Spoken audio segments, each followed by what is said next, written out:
Now we hear the roar, the crowd, the roar of the crowd for SolarCon. I am sitting here with the man of the hour, Mr. Jay Kess, the founder and the pillar of SolarCon. My man, so good to have you come by my SolarCon booth and to see you here and to have you here, man. It's so good to be in your booth at SolarCon that I do, because you've taught me so much, and I just get to sit here and enjoy all of this. You guys can't see on the camera, but there is a lot going on around us, and it's just really cool to be in the industry that we love and talk to every day and have it be like right in front of us and interactive around us. What a privilege. I can only imagine what it must feel like to know that you are the instigator and the person who launched this to happen, the entrepreneur who took the risk, and that everyone's here having this experience because of what you had the courage to do. What does that feel like? Today it feels surreal. I honestly am a bit emotional about it. It is crazy what I had to go through to bring this here, what the team had to go through. I've been firsthand up close watching it. I know, I believe you, I've seen it. I've not experienced it, but I've seen it. Yeah. You've seen it. And you have supported for every single SolarCon since, right? And you've seen the growth, you've seen the challenges, the ups and downs, and on a personal level, you've probably surmised things that have occurred, and you've talked with me throughout time. So having you understand this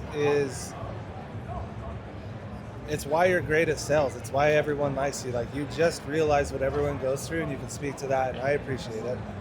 But going back, like, it does feel surreal. When I first started it, I was ignorant, I was naive to the possibility of even occurring. Yeah, if you knew it'd be this much, you would have said, hell no. I would have said hell no. I don't even know why I believed it would happen to begin with. Like, what part of me thought that anyone in this industry would think, like, let's go to a thing that Jake put on. It's a good idea. Like, aspiration and ignorance, those are a powerful combination. Oh, yeah. Oh. That's about it. Well, for me, I mean, I've been so fortunate in so many ways in the solar industry to be someone who's been able to, achieve success on the financial side, the sales side, and then, but the culmination of me becoming who I am in the solar industry all happened because of SolarCon. Check this out. I'm writing my book, and it's not getting done. Right, and I'm a deadline guy, and I don't have a deadline for the book. I started it during COVID, and when was the year for the first SolarCon?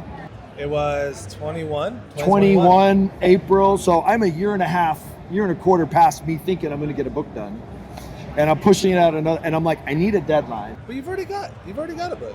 No. We're talking about back then. So I started it during COVID, Gosh. and it's still not done. And I said I need a deadline. SolarCon is coming. It's in April.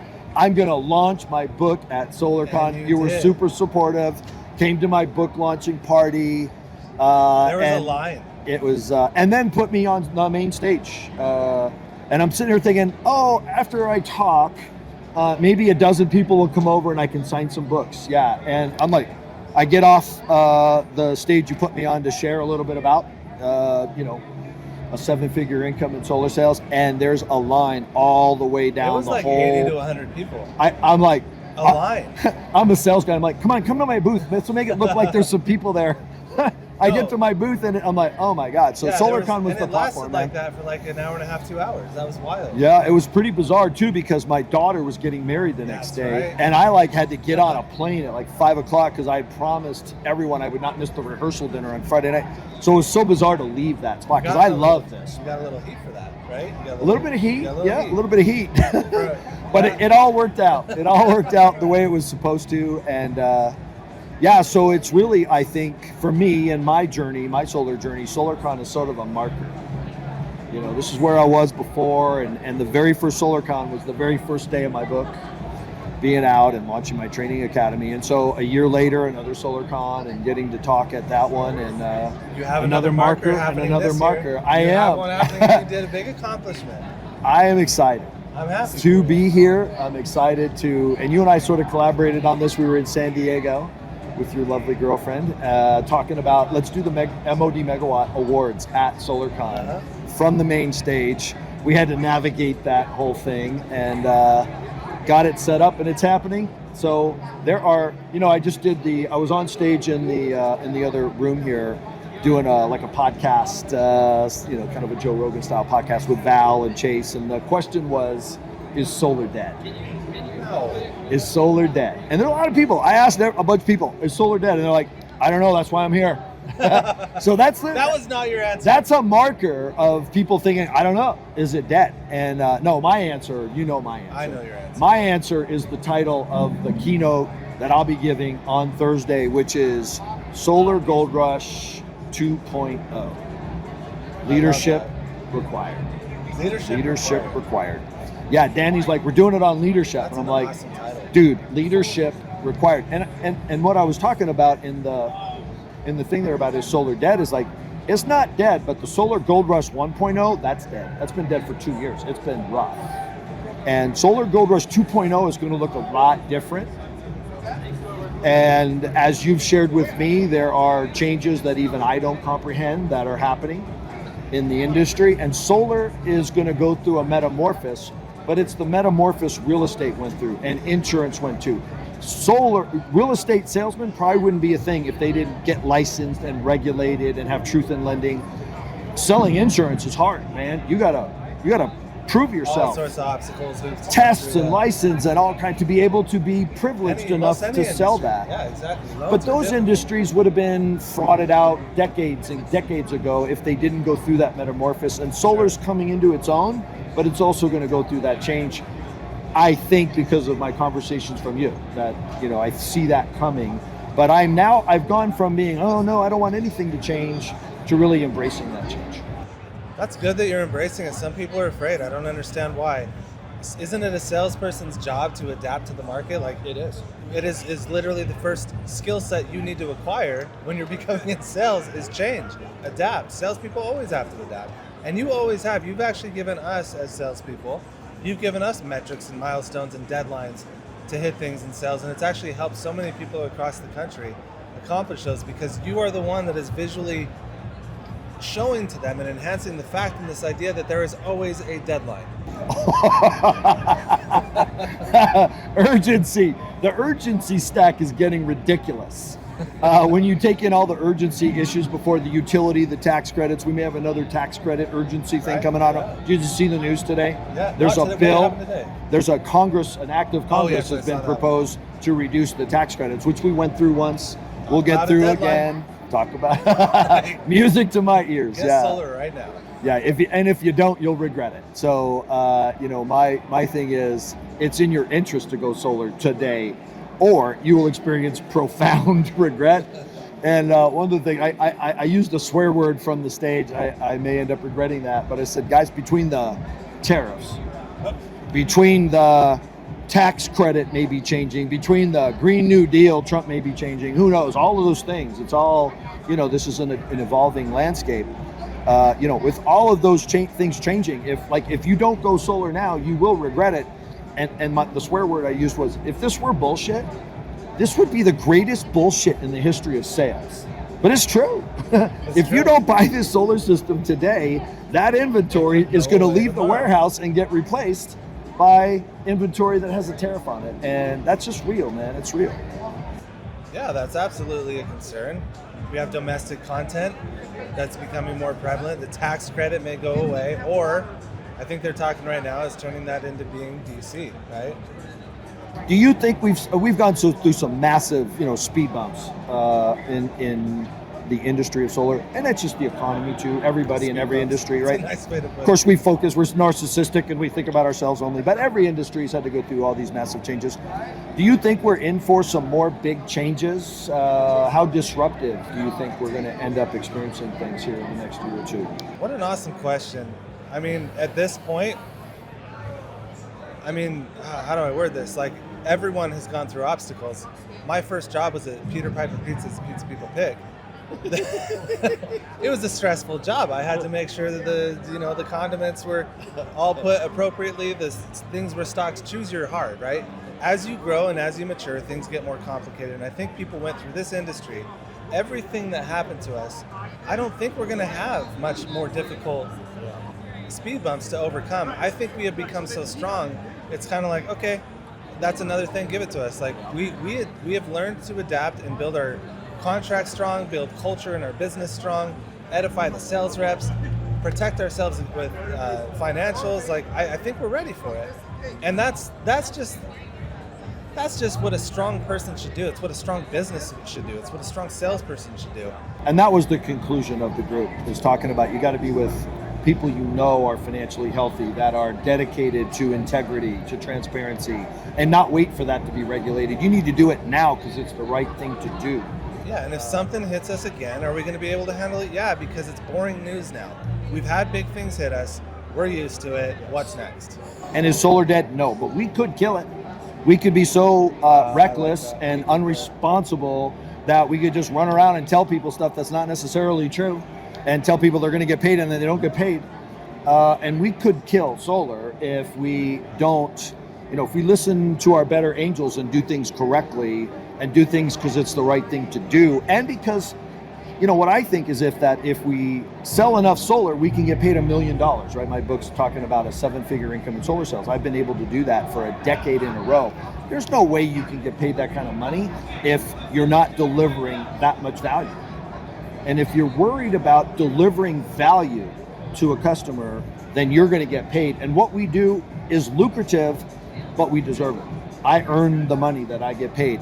If you're running around and you're in solar because you know it's lucrative and you don't know if the customer's getting the value, then you're just a con man. You're toasted. Oh, that's a harsh word, but I can see how that could be. Yeah, well, there's a lot of people running around blitzing, showing people solar, and they don't have the first idea how the utility works. They don't have the first idea. In the area they're blitzing to. No idea. Correct. And so it's kind of interesting. I think we've seen the first wave of things tightening up. I'm here in Nevada. We have an installation office here in Nevada. We came to Nevada because they blocked out all the salespeople who were not with an employee, W-2, right, of a licensed contractor of Nevada in good standing. Didn't that law pass and then you decided let's hop in there? Yeah, we said let's go there. Let's go there. That sounds good to me. Everyone else ran away and you guys are like, wait, everyone's leaving? That's where we're running. It's not a good idea to invest in a business where there are no barriers to entry. If two guys, you and me, can just start up Jake and Mike Solar, and then that's it, and we're good, because we could afford to print business cards. Are you wanting to invest in a business where anybody else can do that tomorrow just because they thought, oh, it'd be great to have my name on the card, Yeah, I know it's scary. I would, I think. I love the competition. I believe I can do it better. I love the marketing, but you're right. It does bring a lot of bad individuals, and for that reason I wouldn't want to do it, because there's no boundaries around them for compliance, and that hurts me as a business. It's not if I could compete against them and make myself bigger and better. I believe I could. It's how much damage are they going to do that I have to overcome because I want to do it right. 100%, and you're carrying that burden when guys are running around with none of that overhead, none of that burden, and trying to make that quick buck instead of building a real business. Sure. Over time. I know there's things you can't share about. I know you're privy to a lot of things many of us don't come in contact with, but what do you think is kind of the situation on the ground with regard to the banks and solar sales? And I know you thought, wow, is SolarCon even feasible based on different things? What are you dealing with, and what questions and concerns do you have? There's this group, I'm going to call them the upper echelon tier of the solar industry, the ones that kind of... The hoity-toity guys. Yeah, the ones that make massive decisions, go to White House influence, and I'm talking like CIAs and the financiers and the tax equity partners. They kind of know everything that's happening. They know what's going on, and the crazy thing is, the reason SolarCon is so big this year is, from my understanding, is they wanted arm's length distance away from the sales reps. They want nothing to do with them. In fact, the financier panel that we have, it was so complicated and difficult. Last year I got every C-suite on there. This year it was so difficult to fill that panel. They want arm's length distance away, and some of the larger businesses, you're one of them in the industry, donated enough to SolarCon, or sponsored enough to SolarCon, where we took part of those funds, made the tickets free because CIA wanted to come and deliver a message. These people that invested into SolarCon, their businesses thrive off of door-to-door sales. They just do. They don't want to admit that. But just there's the way all it these is. guys out there doing the work, and they have a business built on that. The whole solar industry, if we were to take door-to-door sales away, the industry would collapse and crumble. And so these organizations like yours and the others that participated in this Champions Fund, they knew that a message had to be delivered to these people, to these sales reps. And so they told larger organizations, come to SolarCon and speak to people. Tell them, don't just write them off, come and deliver a message and at least allow us to hear it, because these sales groups are here for at least the next 5 years, period. 100%. And we need them. And this, which goes to what I talk to people all the time. Yeah, the reason we don't have solar dealerships is because no one is interested in solar. No one gets up and says, you know what, honey, let's go to the solar dealership today. Let's go kick the tires on a solar system and a battery. They are not interested. Why? Because solar's not interesting. It's just not. It kind of can be, but not enough to compel people. You need a car, but you don't need solar. Yeah, it's kind of like as exciting as getting an air filter from Best Buy. I tell people it's like finding out you're getting underwear for Christmas. Oh, yeah. Gee, joy. It's like, okay, I need it, but can I get excited about it? And the value proposition, and again, talking to salespeople, it's like if they knew what we knew about solar, they'd already have it. They don't know what we know about solar, and because they're not coming to us, we have to go to them and say, hey, I noticed you don't have solar. Tell me, what are you thinking? Why not? Oh, okay, well, I understand that. That makes sense. Let me tell you why 17 of your neighbors, which if we walked around the block, do have solar. Let me tell you, they thought the same thing. They looked at the numbers and what it does, and they came to the conclusion solar was good for them. Do you have any desire to know how they came to that conclusion, or what brought them to that? Would you be willing to take a look? And so if we don't go to them, they're sure as hell not coming to us. No. I mean, if they do go to us, they're not going to us. They're going to 15 of the next closest people, because it's so easy to fill something out online that when they fill one out, if they're interested in solar, they're going to go and fill 3 or 4 more out. You're competing for the race to the lowest price because they don't understand solar the best.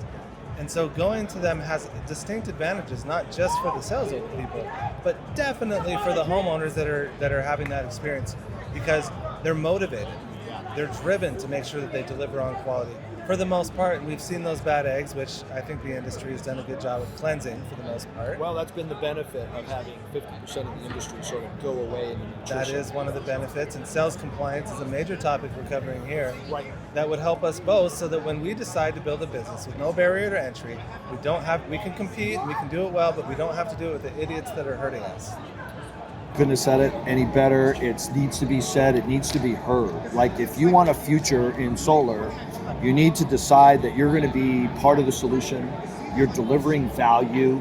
And if you're delivering lots of value, you're going to make a lot of money. But the days of the wild, wild west of guys running around, solar broing all over the country, living in a different market every 3 weeks, and they don't have a clue on how thing works, and like, you better get dedicated to how do I deliver value by being an expert, getting a solution installed by a company who's going to be there in 10 years to answer the phone when the inverter goes bad, being a part of a truly worthwhile solution to the customer. Then you've delivered lots of value, and you're going to make a lot of, and you deserve it. You earned it. Yeah, definitely. It's hard to, like in the salespeople's defense, it's hard to figure out which company to trust that's going to be around for that long-term time. I have a question for you, if it's okay. Yeah. How does a salesperson distinguish? What are the key factors they should look in distinguishing whether they should work with a specific installer or not, knowing that there's longevity within that business? Well, the thing you shouldn't do is be running around because somebody said, oh my God, the red line's half. Like, there's no such thing as half in a red line. There might be 5 cents or 10 cents, and maybe that company's 5 or 10 cents more valuable or less valuable. But most people go across the street because they're chasing that extra nickel or dime, and then they end up finding out, yeah, I got the extra nickel or dime. There's some guys here, and I won't mention their names. They worked with me for a number of years. I sort of discovered them. These are guys that sold cable TV and were making $100,000, and they came to me and started selling solar and making $1 million. And they left me to go to a company who no longer exists because they were making another 10 cents or whatever it was. And I said, hey, bro, I want the best for you, and I do. I'd like to do business with you and do that for a while. But I'm going to tell you, I'm going to make a prediction that you are going to make more money per deal, but I'm going to predict that you make half as much money on the one place that it matters, which is your 1099. Nice. He calls me up about a year and a half later and he says, O'Donnell, he goes, remember when you told me I was going to make more money per deal? I told you I was going to make more money per deal. You told me I was going to make half as much money. Turns out we were both right. He made more per deal, but got half of them. Yeah, man, and he like hundreds, and this is the heartbreaking thing, and you know, as many the same people that have had tens and tens of thousands, even six-figure dollar amounts where they did the work, man, they got it done, they made the sale, and then boom, they didn't get paid. And that was something that happened to him. Big giant company goes out of business, he doesn't get paid, multi-$100,000 thing, and you know, who knows who saw that coming. But yeah, he had to live through not getting paid, you know, hundreds of thousands of dollars. But to encapsulate that idea, so you know, you want to be with somebody that you think is trying to really provide value to the customer. Sure. And to be there for the long term. And you can't be there for the long term if you're selling solar to a salesman for less than it costs to install it. Absolutely. I mean, basic mathematics. Yeah. Like, and nobody wins in a loser deal. It doesn't matter. If there's a big loser, we all lose. And so, you know, it's kind of a meme, oh, win-win. But yeah, you want win. Win for the sales guy, win for the solar company, win for the customer. If you're doing that and still doing it 10 years later, you know, dude, you're in such good shape. You don't even know what to do. What do you recommend to guys that are kind of figure out what's, you know, I've been burned 2 or 3 times. I'm going to leave them. I'm just going to leave the industry. Obviously this industry sucks. What do you recommend to guys to do to kind of really get their arms around what's a good opportunity? I tell them counterintuitive. I tell them to go negotiate their red line for a higher amount. And I would like to pay more, please. I do. I tell them go negotiate red line for a higher amount and get more favorable terms in your agreement. The more profitable your installer is, the more likely they're going to favor your accounts. And if you have better terms in your agreement, then that can sustain your business a little bit better. You know that you're probably going to be paid faster because they stand to make more money off of you and want to retain you before any other organization if they have to stop paying. There are so many variables and so many benefits to negotiating your red line up and putting better terms in your agreement. That's it. You heard it. That's what you should be thinking about. All right, let's cap this off with what we're looking forward to.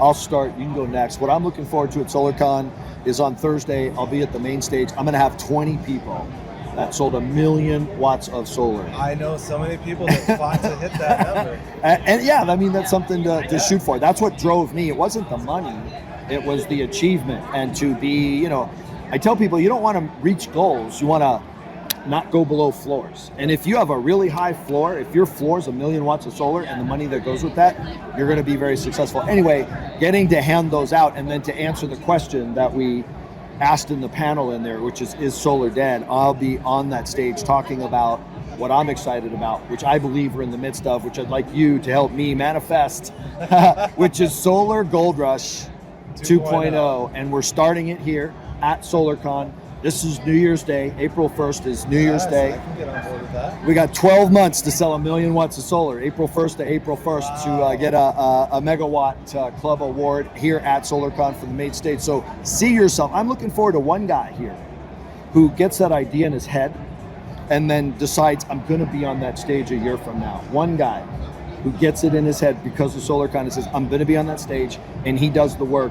And a year from now, we'll be celebrating him on stage, getting Absolutely. a megawatt award. So that's what I'm looking forward to. And I'm looking to get all of us manifesting at the same time our vision of Solar Gold Rush 2.0. I can get behind that vision. I can get behind that. Let's do it. What are you looking forward to now that you're hearing it's happening and unrolling, SolarCon? What are you really looking forward to? For the things that I'm creating? Yeah, or just, what's coming about here. Okay, I created the whole damn thing, Jake. So yeah, whatever that means. Next year, this year we tested some new things. We did Las Vegas. We did free tickets, and we marketed and advertised to all of the different pillars of the industry. And we brought in other events that normally operate outside of SolarCon's walls. I think this is the test year And I think next year is going to be twice as big. I think it's going to be huge. Huge. You think Vegas is a good venue? Vegas for sure. Yep, good. Vegas All right. has been beautiful. You heard it here first. Vegas has been beautiful. We're coming to us. back to Vegas, baby. But I've talked with you about this before. We have the Excellence in Solar Awards. We're going to give one out to a man named Brian Tracy. Yes. He's coming. Beautiful. But our awards are not the same awards as yours, Michael, as you know. Our awards are more industry related. To recognize people that have really created. Sure.